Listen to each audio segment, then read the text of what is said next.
ሰላም ጤና ይስጥልኝ።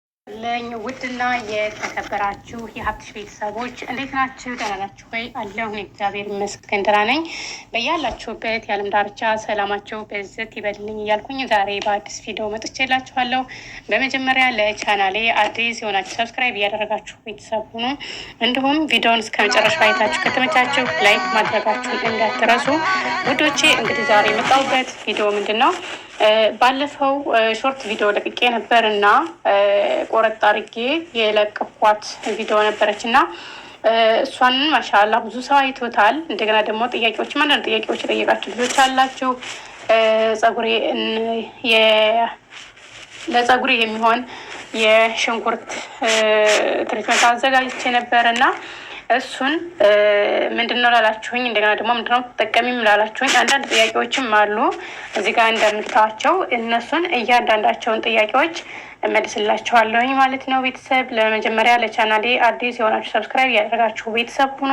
እንዲሁም ቪዲዮውን እስከ መጨረሻው አይታችሁ ሰብስክራይብ ላይክ እያደረጋችሁ አብራችሁኝ ቆዩ ላለውኝ ወዶችዬ። እንግዲህ ለጥያቄዎቻችሁ ልመልስላችሁ ምንድን ነው ፀጉሬን የተጠቀምኩት ባለፈ ያዘጋጀሁት ሽንኩርት ነው። የሽንኩርት ውሃና ዘይቱን ነው ማለት ነው ያዘጋጀሁት። ዘይቱንና ሽንኩርቱን በአንድ ላይ አቀላቅዬ ተቀብቼ ነው ያሳየኋችሁ ማለት ነው። ያዘጋጀሁትን ደግሞ በምስሉ ላይ እየጠየቃችሁኝ ምንድን ነው ያላችሁኝ እንትን ነው ሽንኩርቱን በፕሬንደር ፈጨሁት ማለት ነው። በፕሬንደር ሽንኩርቱን ፈይታችሁ ከዛ ዘይቱን ስትጨምሩበት እንደዛ ከለር ያመጣል ማለት ነው። እና ብዙ ልጆች ኮሜንት ላይ ይቻለውኝ ራሱ ማለት ነው በጣም ነው ለስላሴው ራሱ እንዴት አባቱ እንዴት ተመቸው እያሉ አንዳንድ ኮሜንቶች አይቻለውኝ ማለት ነው። እንግዲህ እናንተ መሞከር ትችላላችሁ። ያው ሽንኩርት ነው ባለፈ ያሳየኋችሁ ማለት ነው። እንዲሁም ደግሞ የምትጠቀሚው ሻምቦ ምንድን ነው ያላችሁ ወይ ልጆች ካላቸውን የምጠቀማቸው ሻምፖዎች አብዛኛውን ቫቲካ ነኮችን ነው ማለት ነው። ቅባትም ሆነ ሻምቦም ሆነ የምጠቀመው ኮንዲሽነርም ሆነ የምጠቀመው ቫቲካ ነኮችን ነው ማለት ነው። ለምሳሌ ሻምፖ የምጠቀመው የቫቲካ ነው ማለት ነው። የማርና የጀርጅር ነው የሚሉት በአረበኛ። ይህን ነው ማለት ነው የምጠቀመው። ሻምቦ የምጠቀመው ይሄንን አይነት ነው ማለት ነው ውዶቼ። ያው ቫቲካዎችን ይመቹኛል ለጸጉሬ ማለት ነው። እና የምጠቀመው ይሄ ነው። የምጠቀመው ሻምቦ ይሄ ነው ማለት ነው። ኮንዲሽነር ትቻለሁኝ ማለት ነው። ረጅም ሰዓት ሆኖኛል ኮንዲሽነር መጠቀም ታቆምኩኝ። በጣም ረጅም ሰዓት ሆኖኛል ትቻለሁኝ ማለት ነው። አንዳንድ ነገር ሳይ ኮንዲሽነር ለአበሻ ጠጉር ብዙም ጥሩ አይደለም ምናምን ስለሚሉ ማለት ነው። እና ኮንዲሽነሩን ትቸዋለሁ። ግን ስለተውኩት ምንም የተቀነሰብኝ ነገር የለም። ጸጉሬ እንዳውም አሁን አምሮበታል ማለት ነው። ኮንዲሽነሩንም ብተወው የተቀየረ ነገር የለም ማለት ነው። እንደምታዩት ይሄንን ይመስላል ጸጉሬ። እና የምቀባው ቅባት ደግሞ ያው ኮኮናንት ቅባት ነው። ኮኮናንት ቅባት ነው ማለት ነው። ቫቲካዎችን እጠቀማለሁ። አሁን ለጊዜው የምጠቀመው ግን ይሄንን ነው ማለት ነው። ይሄ ቅባት ጭቃ ነው ወይንስ ፈሳሽ ነው ለምትሉ ልጆች እኔም እንደማውቀው ፈሳሽ ነው ብዬ ነው የማስበው ማለት ነው። ያው ኮኮናንት ሲባል ቀዝቃዛ ቦታ ላይ ሲቀመጥ ይረጋል ማለት ነው። ቀዝቃዛ ቦታ ላይ አሁን ይሄ እንደምታዩት ውሃ ነው። ለምን? ሙቀት ስለሆነ አሁን ያለንበት ደረጃ ሙቀት ስለሆነ ቀልጧል ማለት ነው። ውሃ ሆኗል። ግን ቀዝቃዛ ቦታ ከሆነ ደግሞ ይረጋል ማለት ነው። ይሄ ራሱ ይረጋል። በነገራችን ላይ ሁለት አይነት ደረጃ አለው። ይሄ አሁን ሁለተኛ ደረጃ የሚባለው ኮኮናንት ነው ይሄ ማለት ነው። አንደኛ ደረጃ ነው ኮኮናንት ትጠቀሙ አሪፍ ነው፣ በጣም ደስ ይላል። ሌላኛው አለ አንደኛው ደረጃ ማለት ነው። ይሄ ሁለተኛው ደረጃ ነው። ያው እኔ ሴትዬ ስለሆነ የምገዛልኝ ኮኮናንት ግዢልኝ ስላት ይሄንን ሁለተኛውን ዝም ብላ ገዝታልኝ መጣች ማለት ነው። ግን የበፊቱ ግን አንደኛ ደረጃው ነበረ ማለት ነው። ስለዚህ እናንተ መጠቀም ካለባችሁ አንደኛ ደረጃውን ተጠቀሙ ማለት ነው። እና የምጠቀመው ቅባት ይሄንን ነው። ጫፍጫፉን ደግሞ ያው እንደምታውቁት ቫዝሊን ነው የምጠቀመው ማለት ነው።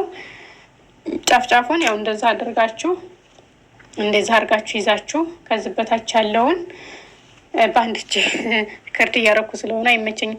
ከዚህ በታች ያለውን ቫዝሊኑን መቀባት ይኖርባቸዋል ማለት ነው። እጃችሁ ላይ ትንሽ እየታረጉና እንደዚህ ሽት አድርጋችሁ እንደ ማንኛውም ቅባት እንደምትጠቀሙት ጫፍጫፉን እንዳይደርቅባችሁ እንዳይሰባበር ጫፍጫፉን ቫዝሊን መቀባት ይኖርባችኋል ማለት ነው።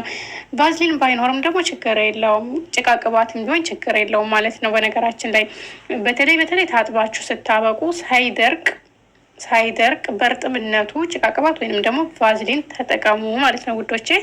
እና ይህንን ነው የምላችሁ። ፀጉራችሁን በስነ ስርዓት ተያዛችሁት ያርጋል፣ አይበጣጠስባችሁ ማለት ነው። ፀጉራችን የማያርግበት ምክንያት አንደኛ ስለሚበጣጠስ ነው። ከውስጥ ቢያርግም ከስር ቢያርግም ጫፍ ላይ እየተሰበረ እየተሰነጠቀ የሚረግፍ ከሆነ እርገቱ ምንም አይጨምርም ማለት ነው። ግን ጫፉን መንከባከብ ይኖርብናል ማለት ነው። ቅጥል ያለውን ያዝ እያደረግን እየመረጥን መቁረጥ ይኖርብናል ማለት ነው። ከቆረጥነው በኋላ ደግሞ ጭቃ ቅባቶችን ወይም ቫዝሊኖችን ጫፍ ላይ መቀባት እንዳይደርቅ እንዳይሰነጠቅ ማለት ነው። ሲሰነጠቅ ሲደርቅ ነው ትርትር እያለ መንታ የሚያወጣው ማለት ነው። ስለዚህ ጫፉን እንክብካቤ ስንሰጠው የተበላሸውን ፀጉራችንን እየቆረጥ የሚያስፈልጉትን ነገሮች ስንሰጠው ፀጉራችን የማያርግበት ምክንያት ምንም ነገር የለም ማለት ነው። ግን አያያዙን ስለማንችልበት ከታች ቢያርግም ከውስጥ ቢያርግም ማለት ነው ከውስጥ ከቆዳችን ላይ ቢያርግም ጫፍ ላይ ያለው እየተበጣጠሰ የሚረግፍ ከሆነ ምንም ማደጉ አይጨምርም ማለት ነው። ለምን ከታች ቢያርግም ከላይ እየተቀረጠፈ ስለሚወርድ ማለት ነው። ስለዚህ ጫፉን መንከባከብ ይኖርባችኋል ማለት ነው። ቅባት ጫፉን ማስነካት ይኖርባቸዋል ማለት አጥባቸው ስታበቁ ከመድረቁ በፊት ጭቃ ቅባቶችን ወይንም ደግሞ ቫዝሊኖችን ተጠቀሙ ማለት ነው ውዶችዬ። የሚስማማችሁን ቅባት ደግሞ መጠቀም ነው ማለት ነው። በነገራችን ላይ እዚህ ጋር አንድ ነገር የምነግራችሁ ነገር ምንድን ነው፣ ሚዲያ ላይ የሚታየውን በሙሉ አትጠቀሙ። ብዙዎቻችሁ ለውጡን ሳታዩት የምትቀይሩ አላችሁ ማለት ነው። የጀመራችሁትን ነገር ያንን ለውጡን ሳታውና ለውጡን ሳታዩበት ሌላ ቅባት ትጀምራላችሁ ማለት ነው። በነገራችን ላይ ሚዲያ ላይ የሚወራው ወሬ አሁን ለምሳሌ እኔ ማወራችሁ የኔ ስለተስማማኝ ለእናንተ ይስማማችኋል ማለት አይደለም። ግን መሞከር ስትሞክሩት ደግሞ ዛሬ ሞክራችሁ በ3 ቀኑ ወይም በ4 ቀኑ ለውጥ ማየት አትችሉም።